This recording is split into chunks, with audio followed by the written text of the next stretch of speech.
Él me llevó, quedó embarazada y él empieza a ejercer toda la coacción que estaba haciendo sobre mí para... Cuando tú entraste de 16 años, ¿cuántos años tenía él? Aproximadamente 50 años. El club de taekwondo, el profesor era Carlos Mario. ¿Cómo se empezó a desarrollar esos entrenamientos de taekwondo para ti? Empezó a aislarme de mi familia y a aislarme de las que eran mis mejores amigas en ese momento y poderse él acercar más para que no hubiera ninguna posibilidad de que las personas se enteraran de lo que estaba pasando. A raíz de esas fracturas él buscaba cumplir un objetivo. ¿Cuál era ese objetivo? Acceder a nosotros. En los estiramientos se hacían tocamientos indebidos en la entrepierna, en la cola. Ya en un momento él me habló de sostener sexuales, me congelo y él no para, o sea, él no deja de hacerlo. Tú también mencionaste que hubo otras mujeres que estuvieron en este contexto, que fueron víctimas de este contexto. Hay víctimas que la encerraba cuando ella trataba de terminar esa relación con él, ejercía ciertas situaciones de acoso en donde él entraba a la oficina donde ella estaba y se empezaba. Pues vamos para eso. Vamos para eso.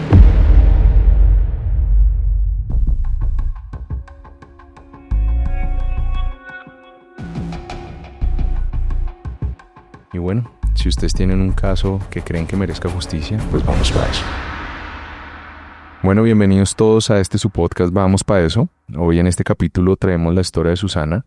Ella nos contará cómo desde el ejercicio y su estudio en la universidad, pues un profesor presuntamente utilizó su cargo, su situación para acosarla y para tener actos sexuales con ella.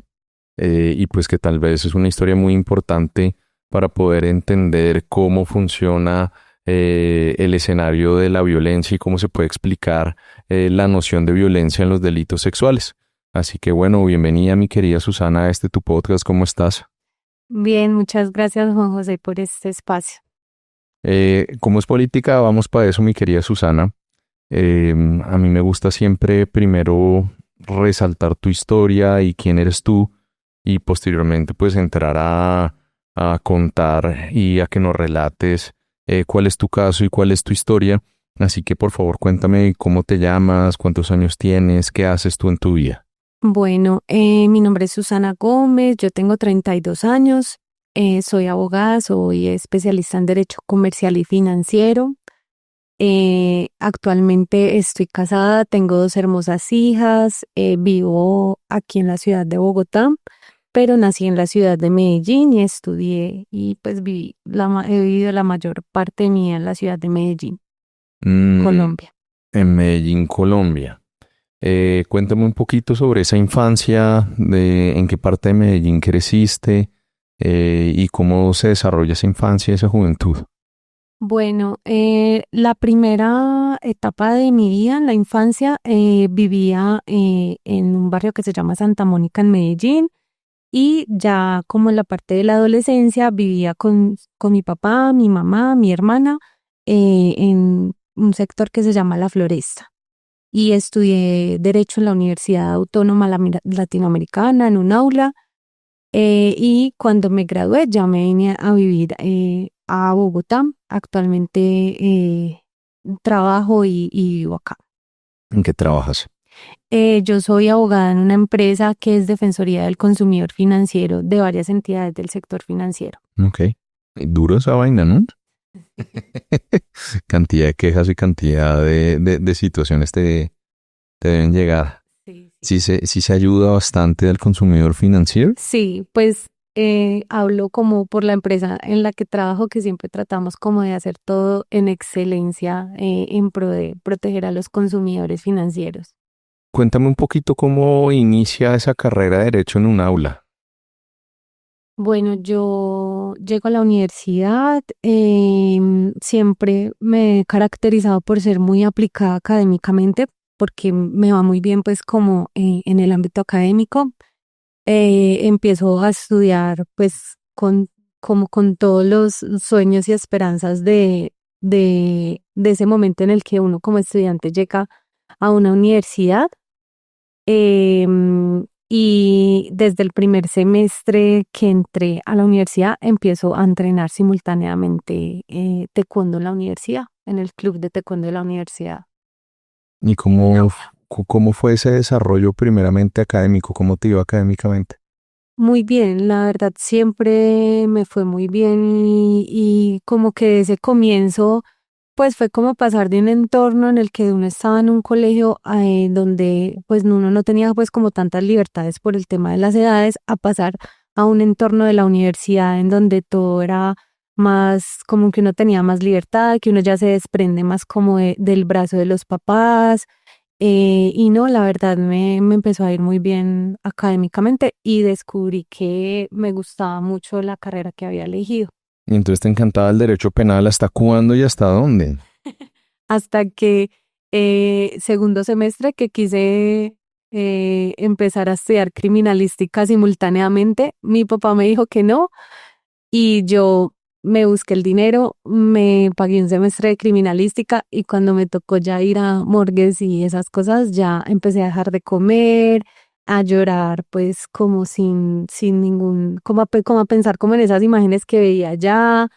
Entonces como que no, eso fue a los 2 meses desistí y yo dije, no, esto no es lo que quiero para mi vida. Paralelamente me contaste que estabas en un club de taekwondo. ¿Cómo era esa actividad?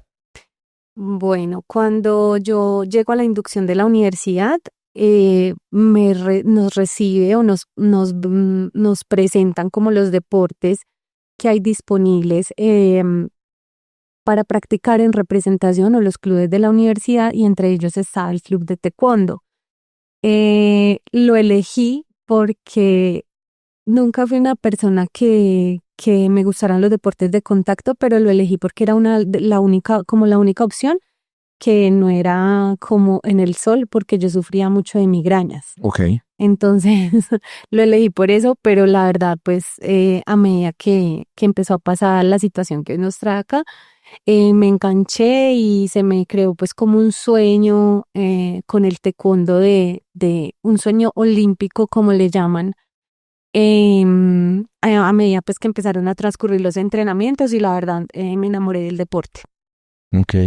Mm, ¿Antes habías practicado taekwondo? No, nunca. Entonces, digamos, fue como una primera vez para arrancar. ¿Y qué tal te pareció el deporte? A alguien que no conozca el taekwondo, ¿cómo lo podrías describir? No, al principio me dio muy duro porque obviamente, bueno, el deporte tiene como dos posibilidades, dos ramas para practicar, una que es punces y otra que es combate, pero en la universidad estaba muy enfocado en combate, entonces pues no es para todo el mundo, obviamente hay contacto, hay golpes, empiezan a ver los morados, a mí me salen morados muy fácil, entonces pues como que fue un choque como empezarme a ver morados en el cuerpo. em, pero sí es un deporte muy bonito, por lo menos para los niños, o es un deporte que les puede enseñar disciplina, autocontrol, o sea, que les puede aportar mucho en la vida y también para los adultos. Tú mencionaste que en la universidad había un club de taekwondo. ¿Cómo estaba organizado? El club de taekwondo, cuando yo llego, el profesor era Carlos Mario, que era la misma persona que era el director de deportes y el director de bienestar universitario. Estaba ubicado en un salón en el bloque central, en donde eran 2 pisos. Ahí también había pues como un saloncito de ajedrez. Tenía unos camerinos y en ese espacio pues era un espacio bastante grande, es un espacio todavía bastante grande, en donde se puede pues practicar el deporte. ¿Cuál era el rol que desempeñaba Carlos Mario especialmente en el club? Él era el entrenador de taekwondo. Cuando yo llego al club, él era pues como una persona súper querida por todos sus estudiantes, súper respetada, que todo el mundo respetaba mucho, tanto ahí en la universidad como por los directivos de la universidad, como también en el ámbito de la Liga Antioqueña de Taekwondo. Era una persona por decirlo de alguna manera, de un nombre intachable, o sea, una persona que todo el mundo la reconocía como muy buena persona. ¿Y cómo desarrollaba él ese rol dentro del club? ¿Qué hacía él? Dentro del club era, en el entorno de los entrenamientos, era una persona muy intimidante, que siempre pues mantenía el orden dentro de los entrenamientos y era demasiado exigente al momento de los entrenamientos. Entonces, digamos que en ese ámbito de las personas que estábamos ahí entrenando, no había ninguna excusa para no entrenar, ni siquiera una enfermedad, ni siquiera gripa, ni siquiera a veces que uno no se sentía como bien de ánimo. No había ninguna excusa porque ya el hecho de decir que no ibas a entrenar, ya entonces eras una mala o no querías, era mejor que no volvieras. O sea, no había ninguna posibilidad para que uno no entrenara. Y él tenía pues como mucho el cuento o el tema de que eso nos ayudaba pues como con el camino de la vida, con la parte académica de la universidad, que no descuidáramos el estudio y que el tema de no faltar a entrenar era fundamental para pues como para mantener todo ese equilibrio de mirar hacia el interior. Ok. Aparte de ese rol, como se podría decir que era el jefe, el coordinador, el profesor de Sí. taekwondo, em, ¿conociste a Carlos Mario en los otros roles que tenía como en la universidad, como director de bienestar, director de deportes? Claro, él ahí en ese mismo salón, en el segundo piso, tenía una oficina grande donde ejercía pues como sus funciones como director de deportes, y él era pues el que hacía todas las inscripciones a los eventos, el que manejaba como todo el tema de las otras áreas de deporte que tenía la universidad, de fútbol, de ajedrez, todo, como todo el tema deportivo estaba a su cargo. ¿Tú sabes más o menos cuánto tiempo estuvo él como director de ese club y en esas posiciones de dirección de la universidad? En posición de dirección, no sé exactamente. Sé que hasta hace poco ya no era el director de bienestar universitario, hasta pues de un tiempo para acá que ya no fue más el director de bienestar universitario y solo era el director de deportes, pero muchos años. Él lleva más de 28 años en la universidad.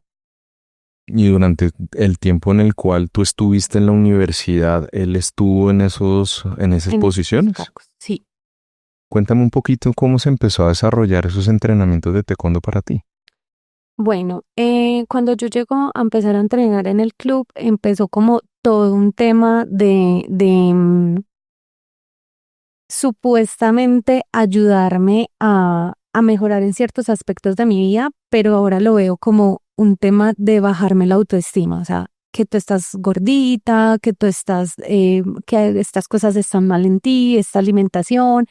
Él tenía una frase muy típica que le decía a todo el mundo, que era póngase cuidado. Entonces todo el tiempo era póngase cuidado, que es que usted está comiendo así, que es que que tiene que bajar de peso. Entonces él se presentó como el redentor para corregir como todas esas cosas que estaban mal en mí. Entonces empezó a ofrecerme su tiempo, su espacio para poder ayudarme. Entonces me brindaba entrenamientos extra, me cuidaba la alimentación y empezó pues como todo un tema disfrazado de cuidado para, pues, como para generar una dependencia o para generar un vínculo para que después pasara lo que iba a pasar. Mm, ¿Cómo era ese vínculo? Bueno, panitas queridos, si llegaron a este momento importante del podcast, quiero pedirles el favor de que se suscriban, de que nos sigan a nuestras redes para poder llegar a más personas, para que estas historias puedan conocerse por muchísima más gente y que podamos hacer mejores procesos investigativos. Continuemos con la historia. Era un vínculo inicialmente paterno. Él, él como que todo el tiempo, y no solo como con mi testimonio, sino con el de las demás víctimas, él tomaba como la parte vulnerable desde la familia, que pues para casi todas fue el tema de papá, relaciones difíciles con papá, para poder generar un vínculo, para poder fortalecer ese vínculo que tenía con uno.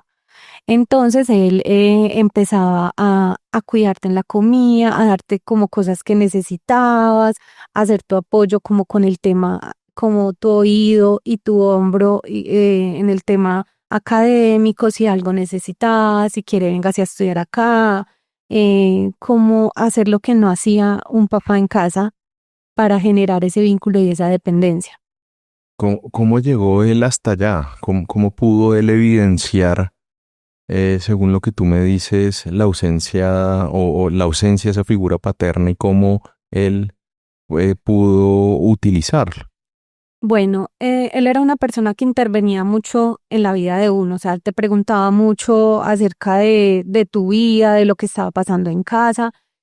Yo vivía con mis papás, pero evidentemente estábamos viviendo como otro tipo de cosas que familiarmente eran muy fuertes, muy duras y nosotras, tanto mi hermana como yo, teníamos muchas cosas, muchos problemas en cuanto a papá. Él empezaba a indagar por todas esas cosas y todas esas debilidades que él veía, empezaba a como entrar por ahí o a utilizarlas para poder posteriormente ejercer una manipulación como con esos temas o como con esas carencias familiares. Ok. Eh, Tú también nos mencionaste, querida Susana, que eh, él te manipuló a raíz de eso. En concreto, si tú nos pudieras explicar qué tipo de comportamientos hizo él para poderte manipular, ¿cómo los describirías? Bueno, primero empezó como a brindarme esas cosas que comentaba ahorita, como para ayudarme a mejorar en aspectos que supuestamente no estaban bien, como mi peso, como a mejorar en la parte deportiva. Segundo, empezó a aislarme de mi familia y a aislarme de las que eran mis mejores amigas en ese momento, a generar, porque ellas también entrenaban, a generar una rivalidad insana al interior de los entrenamientos y también por fuera con comentarios acerca como de su aspecto físico, como de su parte emocional, que incluso a inventar cosas de personas, que tal persona era ladrona, o sea, a generar que yo tuviera desconfianza de todas esas personas para que no hubiera ninguna posibilidad de que yo me acercara a una persona de esas y le contara como lo que me estaba pasando. Em, y en casa, pues como a fracturar la relación con mi hermana y con mis papás. Entonces yo ya llegaba a la casa y me encerraba, yo no le contaba nada, absolutamente nada de lo que me pasaba a mis papás. Me presentaba a mis papás como los villanos de la historia por lo que estaba pasando, que me estaban dejando sola, que, bueno, por diferentes conflictos específicos que yo tenía, él tomaba esos conflictos que yo llegaba a contarle para fracturar más mi relación o la imagen de mis papás ante mí y poderse él acercar más y mantener ese aislamiento todo el tiempo para que no hubiera ninguna posibilidad de que las personas se enteraran de lo que estaba pasando. Si pudieras poner un ejemplo de cómo se realizaba esa fractura familiar, ¿cómo lo ejemplificarías? O sea, tú llegabas y le contabas, peleé con mis papás, ¿cómo era eso? Por ejemplo, con mi hermana, si tenía una discusión con mi hermana cuando pues mis papás en ese momento estaban en una situación previa a divorciarse, ¿cierto? Entonces mis papás tenían un conflicto y conflictos bastante graves que llegaban a rayar con temas de violencia, a rayar no, se presentaban situaciones de violencia física y mi hermana era 2 años, es 2 años mayor que yo. Entonces mi hermana tomaba como partido a favor de mi mamá y yo siempre defendía mucho a mi papá porque no sabía bien el contexto de las cosas que estaban pasando. Entonces él siempre utilizó como esa situación de que mi hermana se iba por el lado de mi mamá y yo defendía a mi papá para fraccionar la relación entre ellas dos, entre nosotras dos, tanto que llegaba al punto de que ella y yo nos dejamos de hablar, o sea, durante mucho tiempo. No, o sea, por mucho hola, hola y ya, pero de que nos volviéramos, o sea, mi hermana es mi mejor amiga en toda la vida.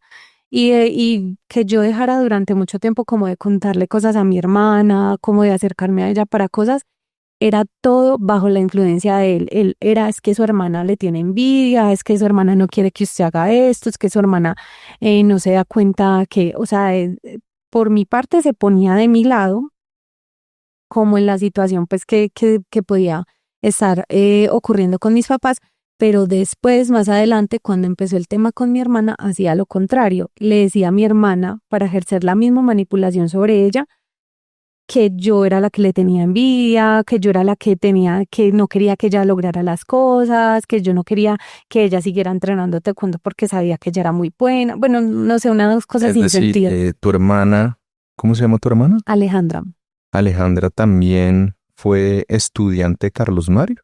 sí, ella, a pesar de que ella estudiaba en la UPB, que es una universidad también de Medellín, ella entrenaba en el club de taekwondo de un aula. Ok. O sea, las dos estudiaron taekwondo y según lo que tú me cuentas, esos ejercicios de fractura familiar también los ejerció sobre ella. Sí, exactamente. Solo que en momentos diferentes. Ella entrenó conmigo como los últimos meses antes de yo irme del club. O sea, ella llegó después de mí Ok. al club porque yo la llevé. Y luego ella se quedó cuando yo logré salir de esa situación. Yo me fui del club y ella se quedó. Y ahí en ese momento que empezó a ejercer ese sobre ella, empezó también a hacer todo ese tema de las fracturas familiares o que yo le digo el aislamiento para poder lograr su objetivo. Mm, Mi querida Susana, ¿a qué edad entraste tú o a cuál edad conociste tú a Carlos Mario? 16 años, ¿Y tu hermana a qué edad también entró a conocerlo a él? 19 años. 19 años. Tú acabas de mencionar en una de tus respuestas que a raíz de esas fracturas él buscaba cumplir un objetivo. ¿Cuál era ese objetivo?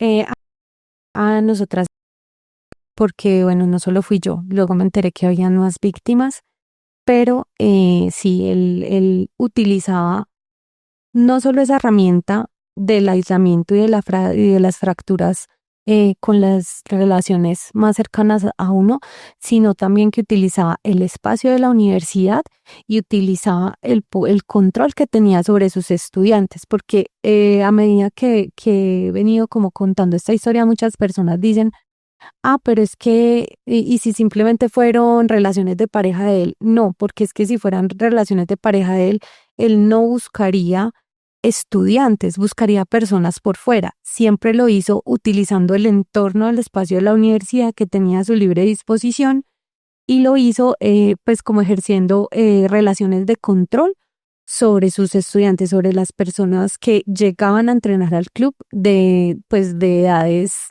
muy jóvenes. Cuando tú entraste de 16 años, ¿cuántos años tenía él? Él tenía aproximadamente 50 años, como 49 o 50 años. Es decir, tú tenías 16, él tenía 50, son como 30 y pico años de diferencia. Ujú, exactamente. ¿Cómo empezó o cómo se siguió construyendo esa relación que tú me comentas desde ese momento entonces, después de que se empieza a generar todas estas fracturas? ¿En qué momento tú empezaste a darte cuenta que había algo raro ahí? O en- Hasta que, no, en el momento en que ya él me dio un beso. Durante todo ese tiempo yo nunca vi nada sospechoso ¿Cómo lo veías a él? porque o sea, yo lo veía como un papá y le tenía demasiado cariño y demasiado aprecio. Nunca pude sentir como una atracción como para una relación sexoafectiva sobre él. No, siempre fue como una figura paterna. Nunca hubo una atracción sexual o amorosa hacia él, para nada. Y pues aparte de que tenía muchísimos más años que yo. Ok. ¿Cómo fue ese momento de ese beso? Ah, bueno, antes de eso, como aparte pues de todo lo que ya dije del tema del aislamiento, del control, otra cosa que empezó a hacer fue a prestarme libros, Ok. porque eso pues es súper importante antes como de llegar a ese momento, y es que primero empezó a prestarme libros de contenido ético, de contenido marcial, Entre esos libros hay uno muy importante que es El Guerrero Pacífico de Dan Millman. Este libro trata como de la relación de un estudiante y su maestro, y él lo utilizaba para, porque después teníamos como conversaciones acerca de los libros que me prestaba, y él lo enfocaba para que yo lo interpretara de la manera que él quería, en el sentido de que el estudiante tiene que hacer todo lo que el maestro le diga, sin importar que lo que le esté pidiendo no parezca como tan bueno o que sea correcto, como de la confianza ciega que debe tener un estudiante sobre su maestro para hacer todo lo que éste le está diciendo. Después de eso empezó a prestarme... Susana, perdóname un segundo. ¿Esa interpretación o esa conclusión que tú me estás dando, la sacaste tú autónomamente o él te la sugería a ti? No, él me la sugería, o sea, era como en las conversaciones que teníamos después de leer los libros, como ya te leíste el libro y qué te pareció esto, y él empezaba a ejercer una posición como que él estaba por encima intelectualmente de todos los demás, y todas las personas que los conocen saben que él hace eso, porque es una persona que lee mucho, que se la pasa leyendo, estudiando, entonces él siempre habla como si fuera superior a todo el mundo en la parte intelectual. Ok. ¿Y en el segundo libro cuál fue? Fueron varios, pero me acuerdo mucho de esos dos puntualmente porque fueron los que más me marcaron como y que los que más utilizaba en el momento en que yo trataba de resistirme a las cosas que estaban pasando. El otro fue La Isla de las Tres Sirenas de Irving Wallace. Ese libro trata, en un resumen muy corto, de unos científicos que van a una isla a explorar como la parte social, porque en esa isla la sociedad, pues las personas que viven allí tienen 1 o 2 semanas al año en la que tienen completa libertad sexual sin importar ningún límite de edad y ningún límite ni de relaciones de matrimonio ni de nada. O sea, tienen total libertad durante esas 2 semanas para hacer todo lo que quieran. Él utilizaba esta explicación porque pues como que los personajes del libro empezaron a vivir eso y vivieron fantasías como que para ellos fueron cosas muy buenas, bueno, y él utilizaba eso como para mostrarme que así se podía vivir mejor, que la sociedad estaba equivocada en cuanto a los parámetros que ponían de edades, de relaciones matrimoniales, y también lo utilizaba porque obviamente yo no estaba de acuerdo con eso, em, para mostrarme que yo tenía problemas de inhibición, que había un problema, ¿Eso a ti? sí, que había un problema conmigo, que había un problema con mí y que eran situaciones impuestas por mi familia, por las creencias de mi familia, por las creencias religiosas, y la conclusión de todo era que había un problema con mi... Él a todas las niñas que estábamos en ese momento en el club, se nos metía mucho en la vida sexual. Nos decía, es que, por ejemplo, si uno un día no rendía tanto, es que estaba teniendo mucho... eh, y, y se empezó como a normalizar mucho estas conductas en el club, públicamente, pues con todos los estudiantes que estábamos ahí, que se interviniera, es que ustedes no pueden tener... em, tanto tiempo antes de una competencia, que eso normalmente pues se lo dicen a los deportistas de alto rendimiento.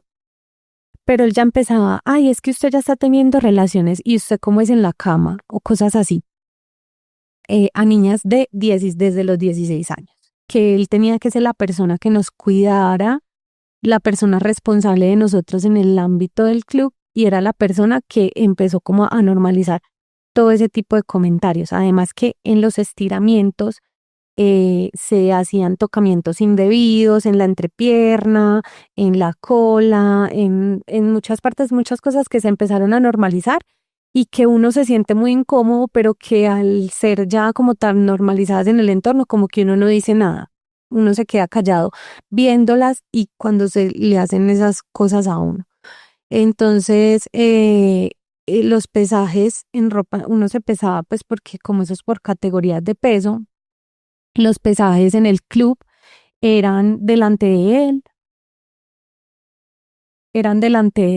él nos veía todo el tiempo en ropa interior Y eso eran situaciones que la universidad no, pues ni siquiera creo que nunca se interesó como por revisar si había alguna situación de riesgo, algún foco de riesgo al interior del club de la universidad.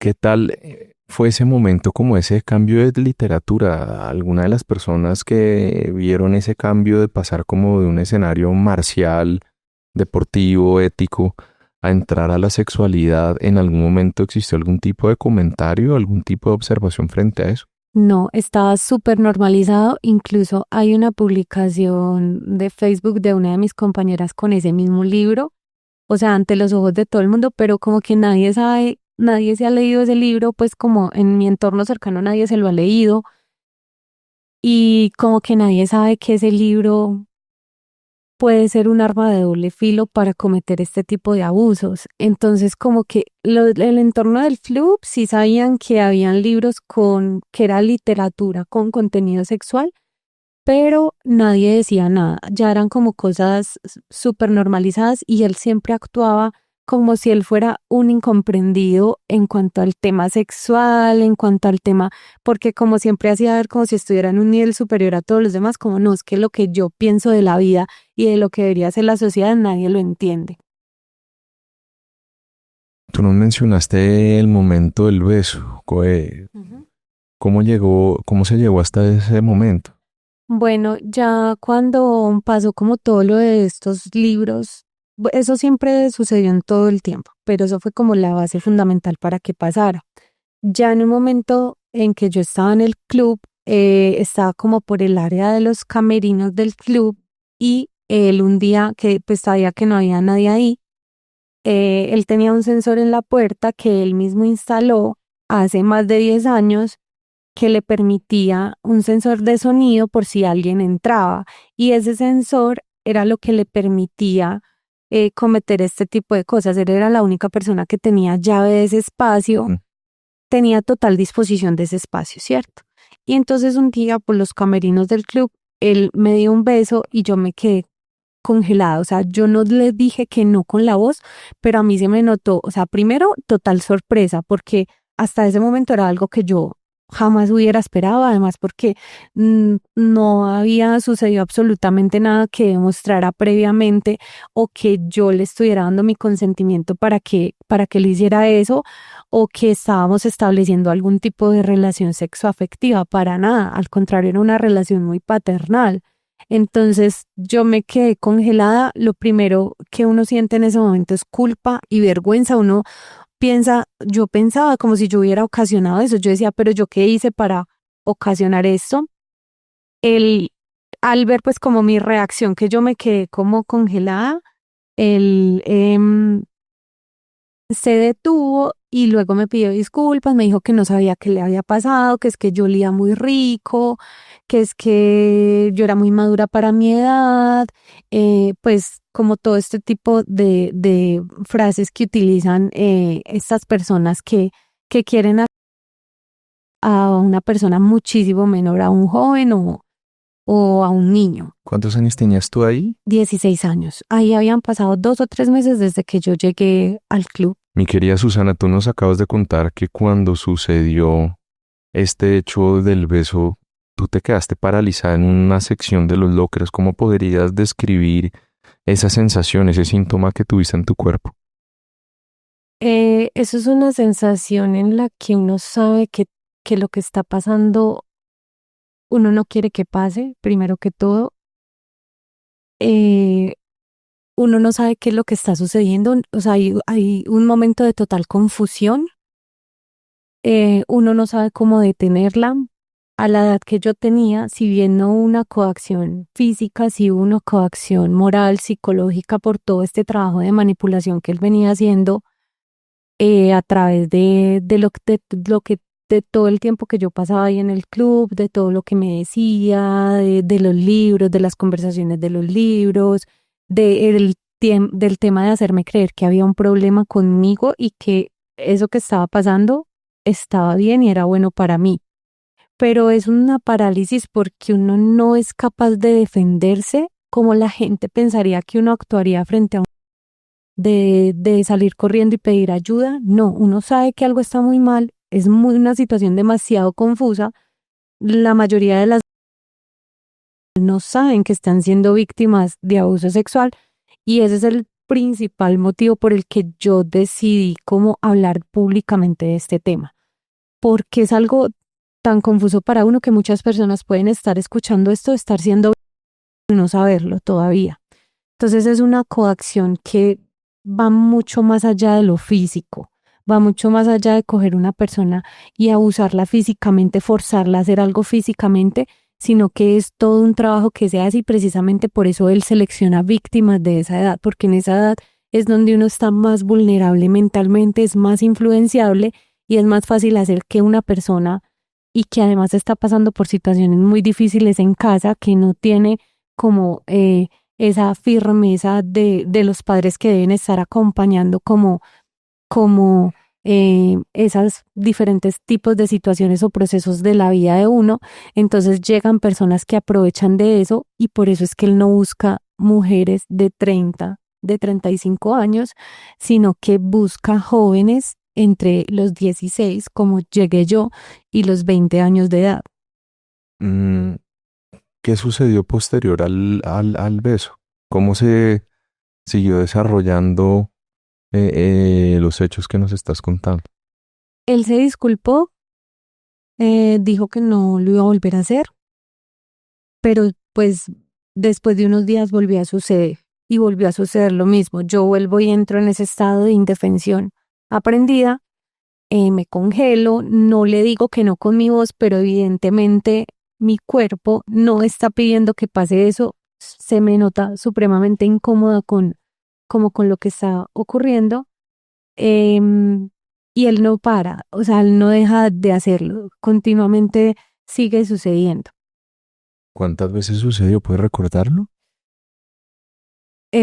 Muchas veces, o sea, él no, él buscaba siempre la oportunidad de quedarse a solas conmigo para que eso pasara. Y en mi interior, yo, aparte de que no quería que eso pasara, también está el tema de que los abusadores se ganan tu cariño. O sea, yo en ese momento yo sentía que lo quería como si fuera un papá, que tenía mucho aprecio por él, era una persona muy importante para mí y que yo no entendía por qué estaba pasando eso.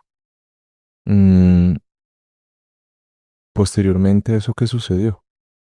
Después de un tiempo, él me habló a medida de la entrega de estos libros, de estas lecturas con contenido erótico y con el tema reiterativo de que había un problema conmigo y con mi sexualidad. En un momento él me habló de sostener relaciones. En esta ocasión yo sí le digo que no. Y él insiste durante un tiempo en que eso va a ser bueno para mí, en que en todo el tema del problema de inhibición, el cuento que él tenía que había un problema conmigo, que eso me iba a ayudar en el deporte y que el tema de inhibición se podía solucionar con el consumo de licor. De esta manera, pues él logra que eso pase y empieza a suceder ocasionalmente cuando me quedo sola con él.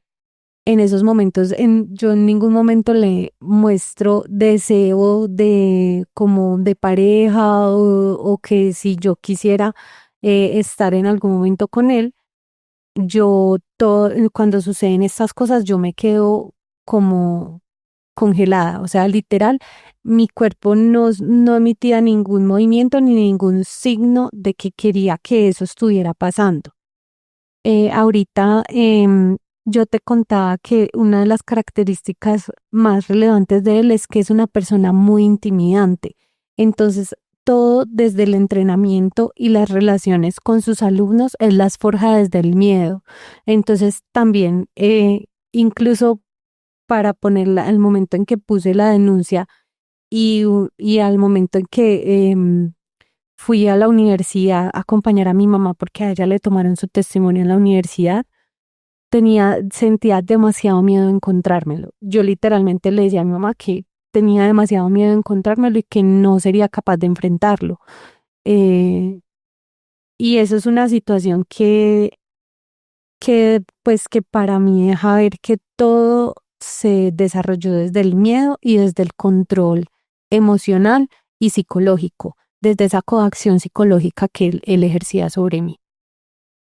Bueno, vamos por partes.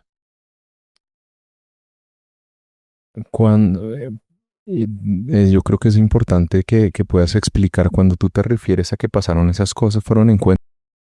Sí, ¿Tú recuerdas cuál fue la primera vez que sucedió eso? la primera vez que sucedió eso, él empezó, la primera vez sucedió, yo siendo menor de edad, él me llevó a un motel. Ok. De esos que uno entra el carro y entra en un garaje, entonces no se dan cuenta, no había manera de saber que yo era una menor de edad. Y las otras veces sucede al interior de la universidad. Esa vez él me dice que, pues, que con el consumo de licor, porque yo no quería, o sea, yo literalmente le estaba diciendo, no quiero que eso suceda, y él me decía que eso se me iba a quitar con el consumo de licor. Entonces, esa fue la manera en la que él logró que yo fuera con él a ese lugar sin que yo quisiera o yo le dijera, sí, o sea, quiero que esto pase y yo lo estuviera haciendo por voluntad propia. Absolutamente no. Y en la universidad empezó a pasar también en momentos que él lograba que yo me quedara solas con él, con la excusa de que fuera a entrenar en ese horario de entre 12 y 2 de la tarde, que era como el hueco que tenía yo entre mi horario académico y los entrenamientos que empezaban a las 2 de la tarde. Este tipo de encuentros que tú nos estás comentando estaban siempre precedidos de consumo de alcohol. Sí, las veces que ocurrió, siempre había consumo de alcohol, incluso al interior de la universidad, que es una de las situaciones que yo más cuestiono ahora con la edad que tengo, y es cómo es posible que los celadores de la universidad y las personas, incluso otros funcionarios, lo veían a él saliendo, eh, evidentemente con sus tragos y con una menor o porque no solo yo o con otras estudiantes, y nadie decía nada, nadie decía esto está mal, acá está pasando algo, o sea, ante los ojos de todo el mundo eso pasaba, pero todo el mundo era ciego, porque incluso él salíamos de, a veces conmigo o a veces incluso varios alumnos y todo, a las 11 o 12 de la noche del club, o sea, de la universidad. Salían a esas horas post cuestiones sexuales que pasaron. Sí, o porque simplemente se hacían fiestas o se hacían con todos los estudiantes o los alumnos, pues los alumnos del club. Si hacía algún evento ahí al interior del club, se ponía música y empezaban y llegaban con botellas de ron, con botellas de licor, y era ahí adentro de la universidad. Mm, ¿Cuántas veces pasaron esos encuentros sexuales? Yo no, pues no tengo una cifra exacta, pero muchas veces eso sucedió eh, durante un lapso de 2 años, muchas veces, y durante ese lapso de tiempo, durante muchas ocasiones yo traté de parar esa situación. Yo no, lo que las personas creen que uno debió haber hecho en ese momento, como pedir ayuda o algo, no, yo trataba de irme y él de alguna manera lograba retenerme bajo manipulaciones. Y en el momento en que ya lo logro fue porque me fui a entrenar a la Liga de Antioquia. Él empezó para dar un ejemplo, como este tipo de situaciones que empezaba a hacer él para que yo no me fuera, empezó a llamar a la liga a decir que yo no podía entrenar en la Liga de Antioquia si no iba 3 veces a la semana al club. Me empezó a obligar a ir al club para poder seguir entrenando en la liga, pero entonces yo lo que empecé a hacer es que iba con una amiga y entraba y salía con ella. Los entrenamientos se volvió un tema súper hostigante porque le pedí a mis compañeros hombres y mujeres que me pegaran y como pues es un deporte de contacto, es algo normal que debe suceder en los golpes en el entorno del entrenamiento, entonces no era visible para los demás lo que estaba pasando. Sin embargo, pues como yo ya había subido mi nivel deportivo y todo, para mí no fue un problema, yo iba y yo hacía combate, lo que tuviera que hacer, pero los entrenamientos sí se notaba que eran muy hostigantes en contra de mi amiga y yo. Ya luego clasifiqué en el 2014 a Juegos Nacionales Universitarios, no me quería dar el permiso porque él era quien lo tenía que dar por ser ¿En qué? el directivo 2014. 2014. Ya ahí era que yo ya me había ido hace muchos meses, pero él seguía hostigándome para que yo regresara. Entonces no me quería dejar ir a competir a nacionales universitarios. Él era quien tenía que darme el permiso porque yo iba en nombre de la universidad. Empezó a decir que que él no iba a dejar competir a una alumna que no había entrenado con él, porque yo ahí ya había decidido no volver y había logrado salirme de ese club, inscribirme en otro club para poder entrenar para poder seguir entrenando en la liga. Pero entonces, como no volví, él dijo, yo no voy a llevar a nacionales universitarios a una estudiante a la que yo no estoy entrenando. Entonces ya y que tenía que ir al club otra vez. Entonces yo dije, yo no voy a volver a ese lugar. Y lo que hice fue pasar una carta que le pedí a mis compañeros mis ex compañeros de ese club, que firmaran diciendo que en ese lugar se hacían fiestas y se consumía licor. Ahí no conté nada de lo del tema del abuso. Entonces, solo la firmó un compañero y lo único que logré con eso fue que la universidad me diera el permiso para ir a nacionales universitarios, me dieron el permiso y me dieron los viáticos. No tuve que volver a entrenar al club y a partir de ese momento, como ya hice como algo público de decir, acá se estás haciendo estas conductas que están mal, él ya paró. Pero ¿qué pasó? Que ahí él ya estaba empezando a ejercer esas conductas sobre mi hermana. En ese momento, cuando tú te saliste, Mi hermana llegó unos meses antes de que yo me fuera a entrenar y él empezó a hacer el mismo trabajo con ella. Con el tema, en ese momento ya se estaban divorciando mis papás, había un tema muy conflictivo en la familia, ya se había fortalecido el aislamiento que había empezado conmigo entre mi hermana y yo. Entonces mi hermana y yo prácticamente no nos hablábamos, a pesar de que pues siempre hemos tenido una relación de mejores amigas. Con mi mamá igual, Alejandra se empezó a aislar por completo de mis papás, de mi mamá. En la casa ella se encerraba y era un mundo aparte. Ya había empezado el tema de los libros. Yo empecé pues como a ver estos mismos libros que ella llegaba con ellos y que los estaba leyendo. Entonces ya después, en un momento que ya cuando había pasado varios meses de que yo me había ido, yo empecé a ver esas mismas conductas en ella.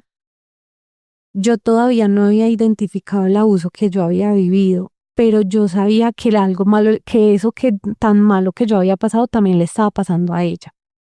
Entonces yo tomo la decisión de contarle lo que a mí me había pasado.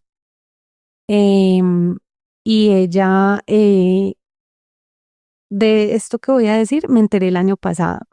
Ella, en el momento en que yo le cuento, ella también intenta empezar a salir de esa situación que le estaba pasando a ella. Cuando yo le cuento, ella no me dijo nada. Ella se quedó en completo silencio. En ese momento uno está en un estado en que protege al agresor. La manipulación llega hasta un punto que uno lo protege, o sea, lo justifica, porque incluso yo tengo una amiga que se enteró de lo que a mí me estaba pasando. Eso fue hace muchos años. No recordamos bien ella cómo se enteró, pero ella le contó a mi mamá. Mi mamá lo que empieza a hacer, esto fue cuando me estaban pasando las cosas a mí. Mi mamá lo que empieza a hacer es, empieza a perseguirnos, pero lo que pasaba es que en público nunca pasaba nada. Era todo a puerta cerrada. Entonces, claro, mi mamá no pudo darse cuenta de si lo que a ella le habían dicho era verdad, y en el momento en que ella me enfrenta a mí a decirme que esto estaba pasando, yo lo que hago es protegerlo, porque estaba bajo esa coacción psicológica y emocional. Entonces yo digo que eso es mentira. En ese momento todavía era menor de edad. Digo que eso es mentira lo que está diciendo mi amiga, que se llama Daniela, y la alejo por completo de mi vida. Y hago que mi familia la alejen, la saquen porque era tan cercana a mi familia, Daniela, que la llevábamos a los paseos familiares, que ella amanecía en mi casa muchas veces y que a todo el mundo le decíamos que era nuestra prima. Daniela se entera, pasa eso, ocurre este conflicto, eh, y, mm, y mi mamá mi mamá sí sabía que algo estaba mal, pero ya no tenía elementos para ir a la universidad y decir, esto le está pasando a mi hija y más cuando yo lo estaba protegiendo. Mi querida Susana, tú nos mencionaste, nos acabas de decir que tuviste cómo Carlos Mario empezó a desplegar como esa misma estrategia de aislamiento, esa misma estrategia literaria para tratar de generar esa vulnerabilidad con tu hermana. ¿Qué alcanzó a suceder o qué alcanzó a ejercer Carlos Mario sobre tu hermana?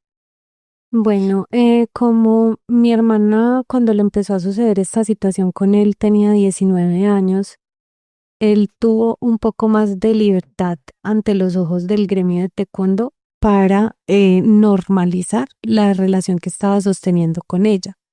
Lo que las personas ante los ojos que eso me enteré hace poquito, que era como si para todo el mundo fuera un hecho que ellos tenían algún tipo de relación.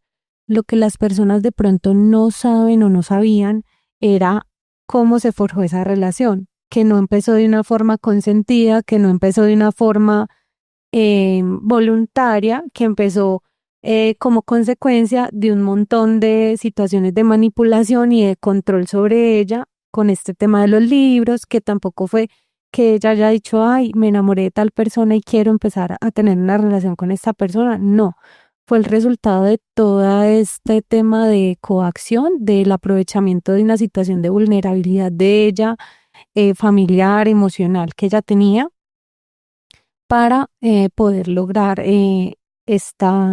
pues acceder a ella también. Y desafortunadamente lo de ella también perduró por unos meses. ¿Cuánto tiempo duró? No sé exactamente, pero sí fue más de un año. Okay. Tú también mencionaste que hubo otras mujeres que estuvieron en este contexto, que fueron víctimas de este contexto. ¿Cómo llegaste tú a esas conclusiones o cómo te pudiste enterar tú de esa información?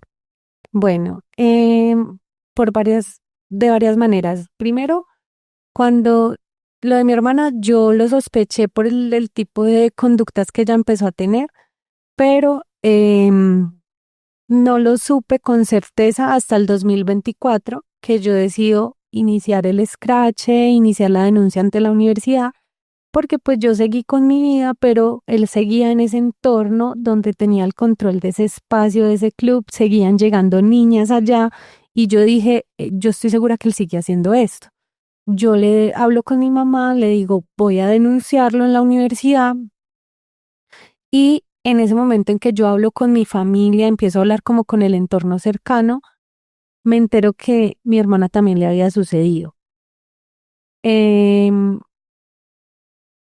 Ella me cuenta lo que le sucedía a ella y con algunas amigas que eran de ese momento cuando estaba en el club. Les cuento por qué me fui, porque cuando yo me fui yo no hablé con nadie, eso fue muy sospechoso para todo el mundo, fue para mis amigas más cercanas en ese momento fue como preocupante la manera en la que yo me fui, entonces hablé con ellas, les conté lo que me había sucedido y ahí me entero que hay víctimas que les suceden cosas después, varios años después de mí y de mi hermana. Entre las denunciantes está Manuela. Manuela le sucedió un día que cuando estaba empezando a entrenar, está en el mismo espacio donde la invita a que descanse mientras es la hora del entrenamiento, ahí habían unas camillas, todo.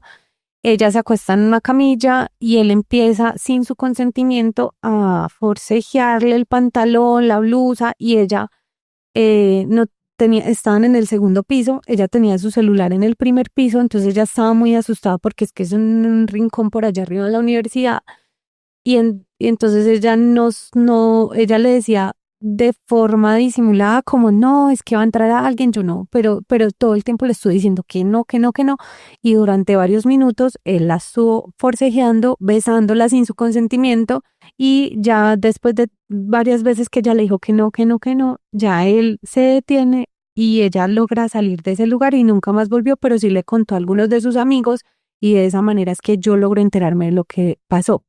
Hay otra de las... Perdóname ahí, querida Susana, tú mencionaste una denuncia. ¿Manuela denunció esos hechos? No, Manuela le contó a sus amigos, Ok. pero ella no denunció ante la universidad ni nada porque evidentemente a uno le da mucho miedo cómo tomar ese tipo de acciones frente a estas personas. También nos enteramos entonces cuando empezamos pues como a conversar de estos temas de otro testimonio de Carol, que es otra de las denunciantes, y ella no alcanzó a hacer una, pero sí fue porque él empezó a ejercer tocamientos inapropiados en sus piernas, en los entrenamientos, a tocarle la cola sin su consentimiento. Incluso hay una foto donde se ve él tocándole la cola a ella en un cumpleaños. Que, o sea, eso estaba tan normalizado enfrente de todos que nadie decía como, oiga, esto no está bien, acá está pasando algo, este man es un acosador, un abusador. Em, entonces, ella decide unirse a nosotros para hacer la denuncia y en medio de todo este proceso, todos teníamos conocimiento que antes que yo llegara había una profesora de la universidad, ella se llama Lina, ante los ojos de todo el mundo, ella tuvo una relación de 10 años con él, una relación extramatrimonial porque él está casado, tiene 2 hijos. Nosotros tomamos la decisión de hablar con ella y nosotros ya teníamos, desde que yo entrenaba en el club, yo ya tenía conocimiento de que era una relación abusiva, pero Así es. porque la golpeaba, la encerraba cuando pues ella trataba de terminar esa relación con él, ejercía ciertas situaciones de acoso en donde él entraba a la oficina donde ella estaba y se empezaba a ejercer la amenazó de muerte. Sobre ella ejerció diferentes tipos de violencia que trascendieron incluso al tema laboral, o sea, ejerció violencias económicas, violencias laborales, porque ella después se volvió empleada de la universidad, pero como él era el director de deportes y de bienestar universitario, él la movía como se le daba la gana. Entonces, él lo que hacía era que la pasaba para la biblioteca, la pasaba para el gimnasio, la pasaba para el club. Ya cuando nosotros llegamos, no la dejó ser nuestra profesora de taekwondo y la pasó para el gimnasio. Bueno, él la movía como se le daba la gana y tenía el control. O sobre ella sí que tenía un control más fuerte porque controlaba su parte económica, ¿Cómo te enteraste tú de eso? hablando con ella y ante los ojos de las personas, ellos tenían una relación, pero lo que las personas no saben es que el inicio de esa relación fue exactamente igual. Ella llega con 19 años al club, o sea, te estoy hablando de hace muchísimos años. Ella llega con 19 años, él empieza a ejercer todo este tipo de manipulaciones sobre ella. Ella quería estudiar ahí en la universidad. Él empezó a convertirse en un obstáculo para que ella estudiara ahí en la universidad y finalmente no estudió y se dedicó al taekwondo. Ella fue una deportista supremamente reconocida en taekwondo y a medida que empezó a pasar el tiempo y ella se quedó como en esta situación de abuso porque lo de ella sí perduró muchísimos años, em, yo tengo una teoría y es que ella logró irse cuando empezó lo mío, porque en el momento en que ella ve que él se está acercando a mí de esa manera, y ella le reclama y le dice es que ella es una niña. Él le dice no se meta y le saca las cosas en una bolsa y la echa de allá. O sea, esa es la manera en que ella logró salir de allá. Y luego ya renunció a la universidad y bueno. Entonces yo me entero de todas estas cosas eh, este último año. Desde que decides presentar esto en fiscalía, en la universidad y en la liga. Exactamente. Cuando ya empiezo a hacer todo este proceso del escrache, de la denuncia pública, de la denuncia ante las autoridades, ya ella logra hablar conmigo. Ella no se unió a nosotros como denunciante ante la universidad, pero sí ha sido una de nuestras testigos. Mi querida Susana, a raíz de esos diferentes presuntos abusos, y yo lo digo en temas de presunción por cumplir con las reglas constitucionales del escrache, ¿tú tuviste alguna consecuencia física, alguna enfermedad de transmisión sexual o alguna situación? Cuando ya tenía mis 18 años cumplidos y estaba como en el último periodo de lo que me sucedió, eh, quedó embarazada. Y en ese momento yo le comento a él lo que había pasado. Yo me tomo un examen en un laboratorio de un examen de sangre y él empieza a ejercer toda la coacción que estaba haciendo sobre mí para que yo abortara. Empezó a decirme que mi mamá le habían acabado de hacer 2 cirugías del corazón, había sufrido de un preinfarto, me empezó a decir que mi mamá se iba a morir. Digamos que esa fue la razón que fue más de peso para mí, para que yo empezara a hacer lo que él me decía. En cuanto a eso, también me empezó a decir que me iban a echar de la universidad. Yo, como te comentaba ahorita, yo soy muy aplicada académicamente.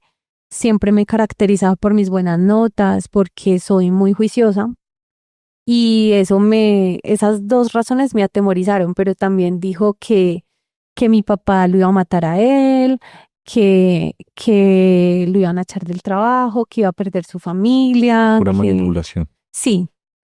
Entonces yo me llené de miedo, seguí pues como las instrucciones de él pagó ¿Qué pagó? las pastillas abortivas y yo hice eso en un momento en que estaba sola en mi casa.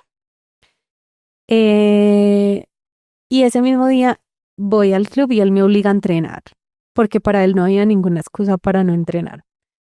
En el desarrollo del entrenamiento, un compañero en un ejercicio no completamente normal, donde uno recibe golpes, es un deporte de contacto, un compañero me da una patada en el abdomen y yo tengo una hemorragia delante de todos mis compañeros.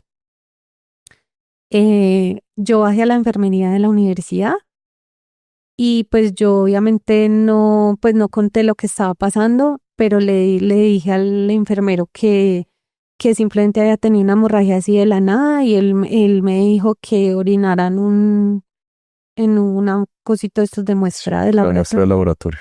Y pues la sangre no estaba, que si la sangre no estaba en la orina, entonces que no pasaba nada. Entonces yo dije, bueno, y me volví a subir. No recibí como una atención médica para esa situación que había vivido, ni una revisión, porque pues igual el enfermero de la universidad no sabía qué estaba pasando.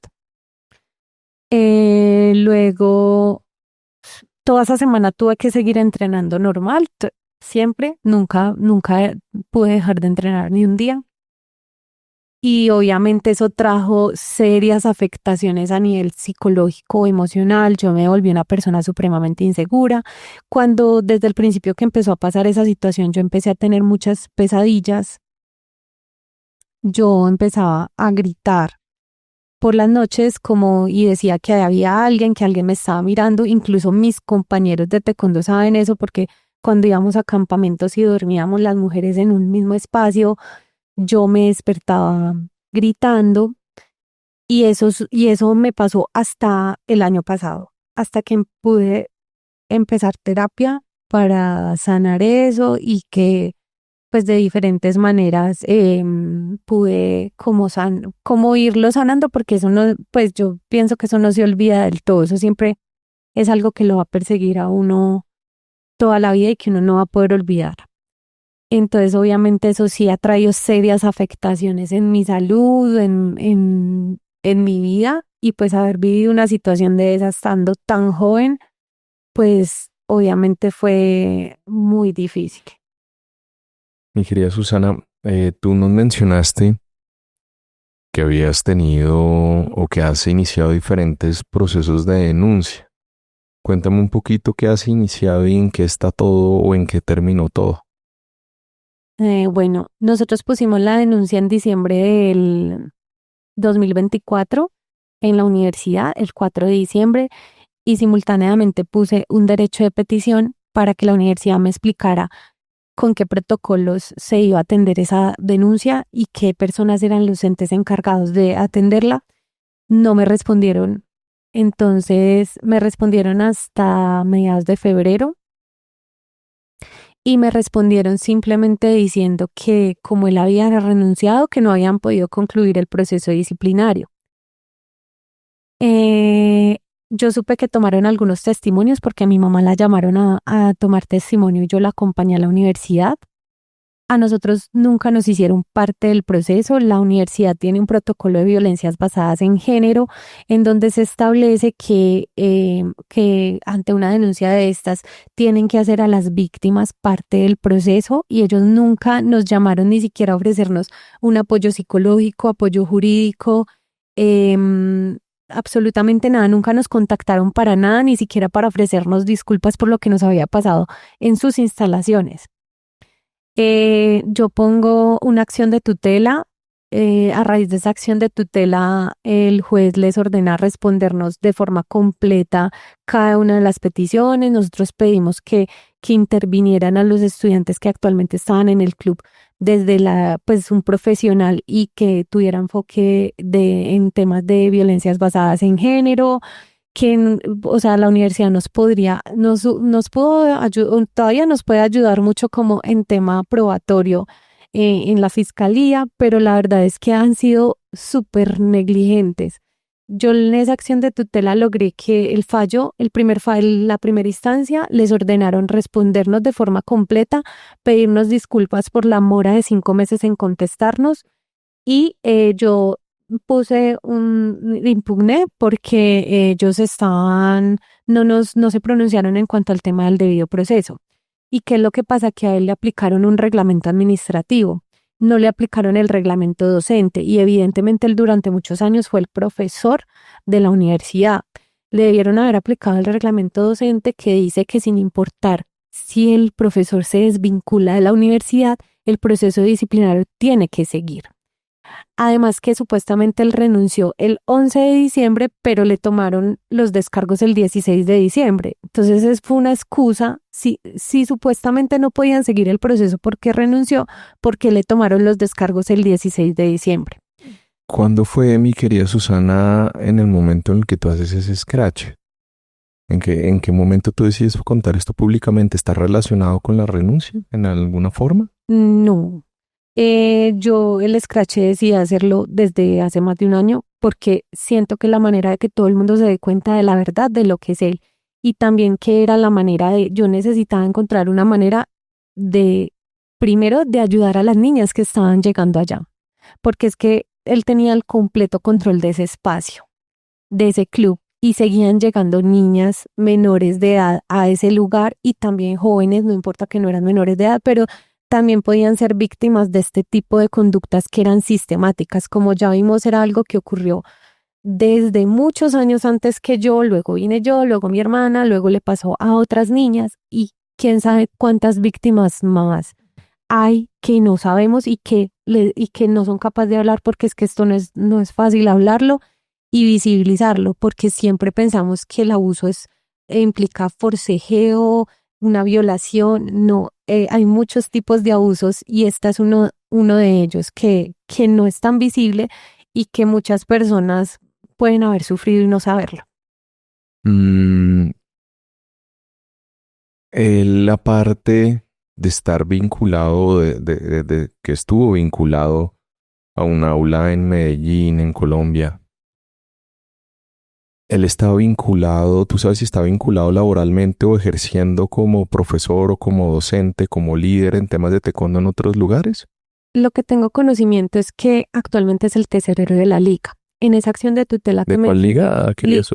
Liga Antioqueña de Taekwondo en Medellín. Medellín, Colombia. Entonces, cuando yo pongo esa tutela, también la interpuse en contra de la liga porque no me contestaron. La liga me contesta en una carta en ese proceso que también se le envió al juez que emitió el fallo de primera instancia diciendo que él no tenía ningún vínculo con la liga. Luego yo pongo un derecho de petición en Indeportes Antioquia y me certifican que él es parte del órgano de administración de la liga, es el tesorero de la liga y que hasta la fecha, o sea, hasta hace un mes que me contestó Indeportes, no tenía ninguna notificación de que se hubiera efectuado algún cambio en el órgano de administración. Entonces la liga lo está protegiendo, la liga mintió ante un juez para protegerlo a él. La universidad también, cuando yo pongo cuando me voy a segunda instancia, la juez, Impugna la tutela. cuando impugné la tutela, la juez de segunda instancia le ordenó a la universidad entregarme todo el expediente del proceso disciplinario, donde yo pude ver muchas cosas que él confesó en su declaración, donde admite que haber sostenido relaciones con sus estudiantes al interior de la universidad, aunque él dice que fueron totalmente consentidas y que no hubo ningún tipo de manipulación, pero reconoce que esas situaciones existieron y también logro que la juez le ordene a la universidad aplicar el proceso, continuar con el proceso disciplinario, que si ellos decidieron cerrar el proceso disciplinario, que me lo notificaran, bueno, a todas las denunciantes para nosotros interponer los recursos. ¿Cuántas denuncias hubo ante la universidad? ¿Cuántas Fuimos personas? 5 denunciantes. 5 personas. A nosotros nos envían la notificación del cierre del proceso 5 disciplinario. personas, perdóname, querida Susana, que coinciden en lo que tú dijiste, en la forma de la manipulación, y ellas también dijeron en sus denuncias que estos actos sexuales fueron sin consentimiento. Sí, solo una de ellas era por otro tema de hostigamiento deportivo, pero que también se vincula directamente a toda esta situación de manipulación que ejercía con todas las estudiantes para que nadie se enterara. Okay. Pero las otras 4 somos por situaciones de abuso sexual y acoso sexual. Okay. Y el caso que comenté ahorita de Manuela, que es un intento como de acceso carnal violento. ¿En fiscalía qué hay? En fiscalía nos llamaron la Defensoría del Pueblo. Yo remití también el caso a la Defensoría del Pueblo, al Ministerio de Educación y al Ministerio del Deporte. Estas entidades nos han estado acompañando algunas y la Defensoría del Pueblo fue quien remitió el caso a la Fiscalía. En la Fiscalía nos tomaron la declaración, pero no ha vuelto a suceder absolutamente nada.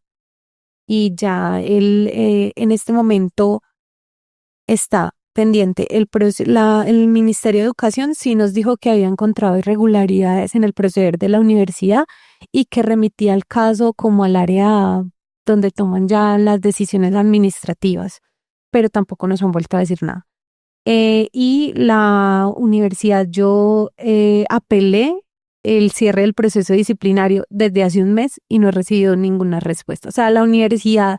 Lo apelaste diciendo esos argumentos de que aplicaran el reglamento docente más no el reglamento administrativo. Eso, y además que en la conclusión del cierre del proceso dijeron que no tenían que no habían tenido ningún indicio de que él hubiera algo palpable. Utilizaron la palabra palpable de que hubo un tema de abuso o acoso sexual. Y me parece increíble porque 5 ex estudiantes o estudiantes te están diciendo que vivieron esas situaciones. O sea, es como si literalmente hubieran anulado nuestros testimonios y solo tuvieron en cuenta los testimonios que tomaron, que evidente que era mi mamá y otros compañeros y alumnos de ahorita y también los testigos que él llevó, pero evidentemente nadie iba a ver nada, o sea, porque pues eso es algo que sucede a puerta cerrada, pero que habían diferentes situaciones de abuso Lasa y estaba nuestro testimonio, o sea, es como si no hubieran tenido en cuenta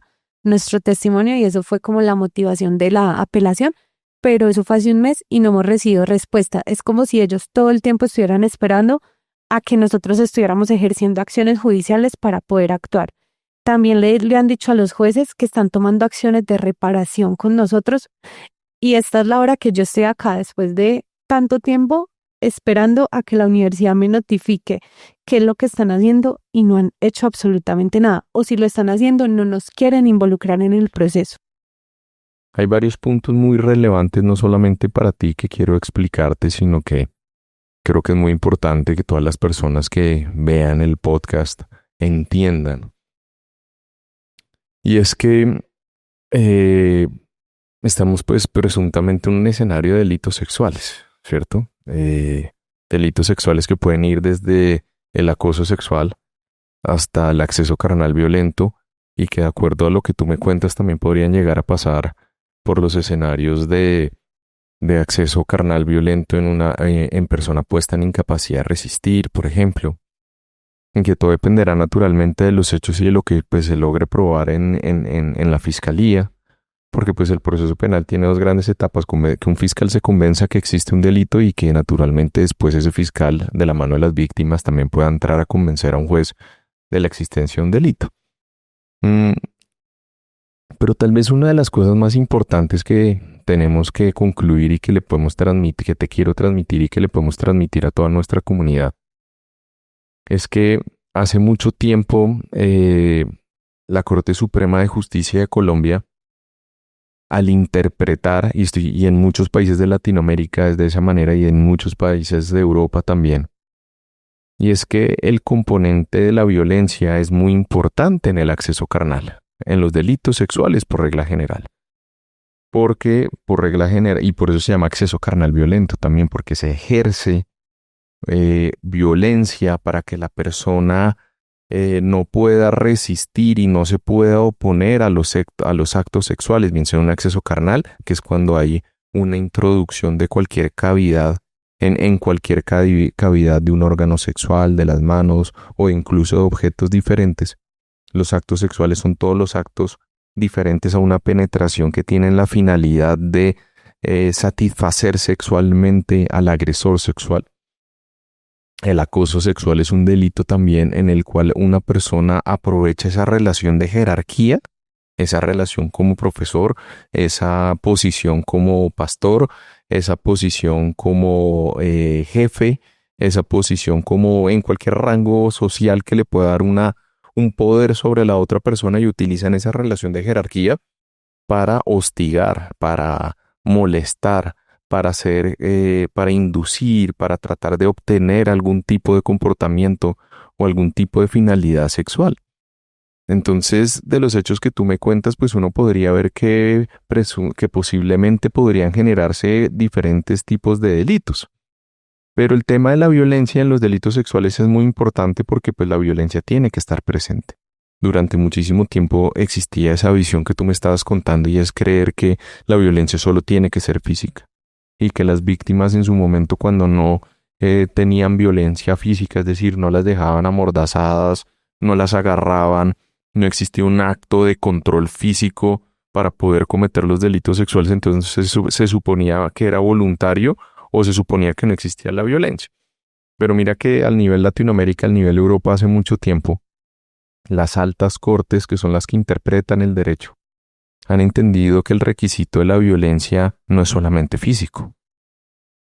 Una persona puede ser víctima de violencia sexual con manipulaciones psicológicas, cuando se hacen un despliegue de ciertos artificios que logran nublar o logran cercenar por completo la capacidad que tiene la víctima de oponerse, de decir que no, de resistirse a un tema sexual. O incluso hay casos donde la corte ha dicho, por ejemplo, un caso bien particular en el que condenan a un policía en un retén que incluso logró moralmente destruir o eliminar la capacidad que tenía una mujer de resistirse a un encuentro sexual con la amenaza de procesarla, de ponerle una multa incluso. Y eso terminó en unos actos en obligándola a ella por medio de ese temor a realizar unos actos sexuales de sexo oral.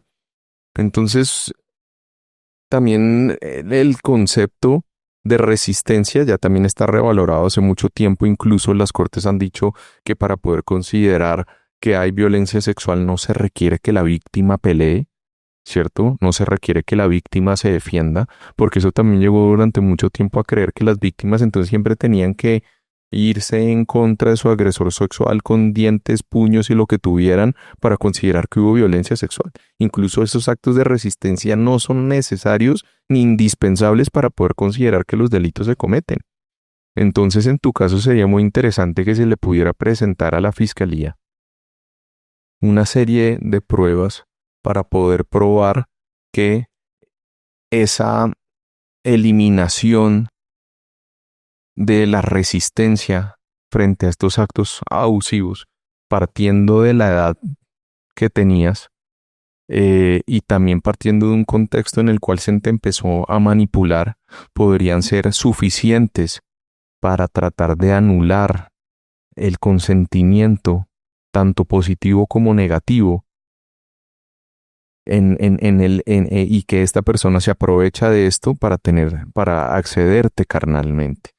Insisto, ya la jurisprudencia ha avanzado a tal punto de considerar que no necesariamente en todos los actos sexuales tiene que haber actos sexuales violentos, naturalmente tiene que haber actos de resistencia, no necesariamente tiene que existir, por ejemplo, y eso es muy importante, no se le puede exigir a la víctima que diga a todas luces, no, no quiero, no es mi voluntad, váyase de acá, porque es que en cada caso pueden existir esquemas, contextos de manipulación que te nulan tu consentimiento o que te eliminan tu consentimiento a la hora de manifestar que no quieres. Y naturalmente, presuntamente, según lo que tú me estás contando, eso fue lo que sucedió en este caso. Entonces es muy importante mostrar tu edad, la madurez, que a través de una pericia psicológica se pudiera entrar a analizar cuál era tu situación mental en ese momento y cómo pudo llegar a ser determinante para anular tu consentimiento en temas sexuales.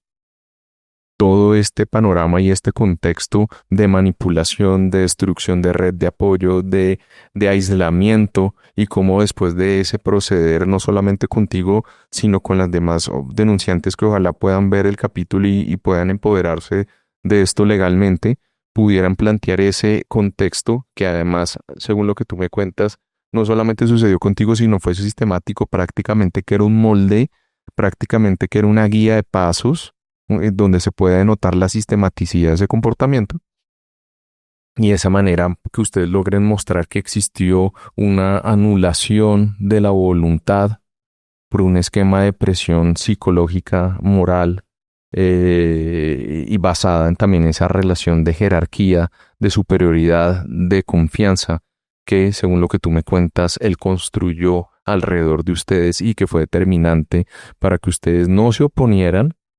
No, porque sí existieron los actos de oposición, pero para que ustedes pudieran nublar la capacidad de respuesta, para que ustedes pudieran nublar la capacidad de denuncia, para que ustedes no le contaran a ninguna de las personas y para que finalmente su consentimiento estuviera viciado o no existiera una aprobación para los actos sexuales que sucedieron. ¿Listo? Eso es súper importante. Entonces la violencia no solamente es física, la violencia puede ser moral, puede ser psicológica y puede estar construida sutilmente dentro de un contexto para que la víctima nublara su consentimiento de acceder voluntariamente a los actos sexuales. Porque finalmente un acceso carnal violento, un acto sexual violento, si finalmente lo más importante del componente es la voluntad. Acá uno lo que se tiene que preguntar es, ¿la víctima en algún momento quiso sostener esa relación sexual? ¿La víctima quiso sostener ese acto sexual? ¿Dio su consentimiento libre? ¿Dio su consentimiento sin algún tipo de vicio? ¿Dio su consentimiento de una manera voluntaria Y es donde uno se pregunta cuál era el contexto, cómo se construyó. En este momento la persona realmente, dada la madurez mental que tenía en su momento, tenía la libertad de poderlo entregar. Y eso es tal vez lo más importante que podría inicialmente llevar a la conclusión de que no fueron actos voluntarios como se presentó o como se quiso presentar en su momento, según los descargos que tú me cuentas, sino que realmente fue un escenario de acceso carnal presuntamente violento que él pudo cometer en contra de ustedes. Mm, Ujú. Eso es súper importante que lo puedan llegar a tener en cuenta. Obviamente, pues como los hechos sucedieron hace ya más de 15 años, 15, 14 años, pues es muy importante y es muy importante esto, tu testimonio es prueba, es válido. Y obviamente en temas de delitos sexuales, pues lo más difícil de todo es que los delitos suceden a puerta cerrada. De hecho, en la doctrina penal se llaman delitos de puerta cerrada. Pero tu testimonio es prueba y hay en que empezar a conseguir diferentes pruebas indirectas, como por ejemplo psicólogos forenses, como por ejemplo otros testimonios, ¿cierto? Que puedan corroborar lo que tú estás diciendo, pero tal vez hay algo muy importante, que puedan entrar a corroborar cómo se dio ese escenario de manipulación que te nubló tu voluntad. Obviamente también dentro de tu testimonio es muy importante ver que acá hay que destipificar y creer que todos los rechazos en temas de delitos sexuales tienen que suceder de la misma manera. Entonces, si tú tienes un cuerpo y tú relatas que tú te quedabas absolutamente quieta, en shock frente a lo que estaba sucediendo, ¿cierto? Eso también se puede acreditar, pero eso también es muestra de que no existía ningún tipo de consentimiento para que esta persona presuntamente las accediera carnalmente. ¿Listo? Eso es muy importante tenerlo en cuenta. Y otra de las cosas también muy importantes para que tú la puedas transmitir a la fiscalía y que ella, en el marco de su competencia, entre, analice y acredite lo que se tenga que acreditar, es que el hecho de utilizar licor y alcohol puede cambiar el delito que se puede generar, ¿no? Porque una cosa es un acceso carnal típico, ¿cierto? Como violencia sexual, como abuso sexual, que es cuando a una persona, pues como yo te comentaba, la acceden carnalmente sin su consentimiento. Pero cuando se utilizan sustancias, llámense sustancias como marihuana, qué sé yo, sustancias psicoactivas, o licor, que también pues, técnicamente es una sustancia psicoactiva, pues ya que podría cambiar el delito a acceso carnal, eh, y la ley lo llama frente a una persona puesta en incapacidad de resistir. Entonces es también cómo a través del uso de sustancias, se empieza a aligerar esa posibilidad de manifestación de una u otra forma de la negativa a tener el encuentro sexual. Y si eso se utiliza a través y se utilizan sustancias, llámese licor, pues también es un delito, mi querida Susana y queridos seguidores, que se llama pues ese acceso carnal con persona puesta en incapacidad de resistir, y eso es súper importante que lo tengan en cuenta. Bueno, listo, tuvimos que hacer una pequeña pausa porque pues hoy nuestra querida Susana nos está acompañando con su chiquitica de apenas 3 meses, pero pues naturalmente queríamos que ella pudiera seguir con su testimonio y con su chiquita sin ningún problema. Mi querida Susana, ¿hay alguna duda, pregunta que tengas sobre algún asunto legal que te pueda aclarar? No, solamente el tema del psicólogo forense que me hablabas ahorita para determinar el estado mental de ese momento y todas estas cosas que uno podría aportar. ¿Lo hace uno de forma particular o tiene que ser la fiscalía o cómo podría hacerlo? Mm, a ver, digamos que por regla general, si uno se quedara en el papel constitucional y legal, la fiscalía es la que tiene que hacer todo. Pero obviamente, pues a raíz de muchísimos factores que existen en los procesos penales, como congestión y una gran cantidad de cosas, pues no existe ninguna prohibición legal para que tú como víctima puedas entrar a aportar las pruebas que tú quieras, salvo que no tengan alguna reserva legal, es decir, que tengan que ser autorizadas por un juez. Entonces es perfectamente válido que tú particularmente puedas contratar ahorita un gran cúmulo de psicólogos y psiquiatras forenses que puedan entrar a suplir ese rol y esa función que debería ser medicina legal, y que en muchos escenarios incluso puede ser de mayor calidad y análisis y detalle de lo que pueda llegar a generar. Entonces sí lo puedes hacer de esa manera. Vale, no hay ninguna otra pregunta. Gracias, mi querida Susana. Bueno, y si ustedes creen que tienen un caso que merezca justicia, pues vamos para eso. Vamos para eso.